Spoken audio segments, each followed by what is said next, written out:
В управление внутренних дел Ленинского района поступило заявление от жительницы города Бишкек, которая работает в частном медицинском центре. По словам бишкекчанки, в течение нескольких дней ее тщательно обрабатывали мошенники и обманом заставили перевести на их счета 5 миллионов 400 тысяч сомов.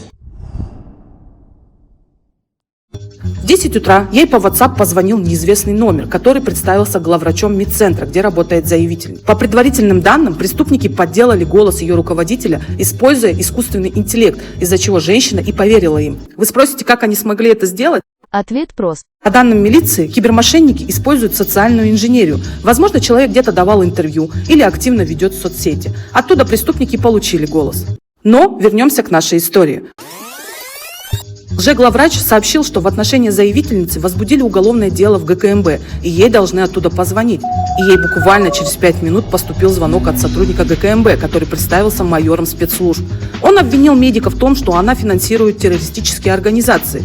Женщина, конечно, в шоке, она все отрицает, на что майор ей говорит: у вас происходят атаки, интернет-мошенники взломали ваш депозитный счет. Из-за этого ваши деньги надо снять с депозитных счетов и тем самым положить на другие ячейки, чтобы предотвратить интернет-мошеннические атаки. Жертва послушалась сотрудника комитета, жертва пришла к банку, где были ее деньги в депозите, оттуда сняла деньги, примерно 5 миллионов 400 тысяч сомов. И через некоторое время позвонил сотрудник Национального банка, дал инструкцию поехать в сторону Азия-Молл торгового центра и положить на разные ячейки. Даже попросил сотрудника Национального банка зайти в магазин, купить Powerbank, чтобы телефон не разрядился. Они уведомляли, что эта операция конфиденциальна, вы должны хранить в тайне.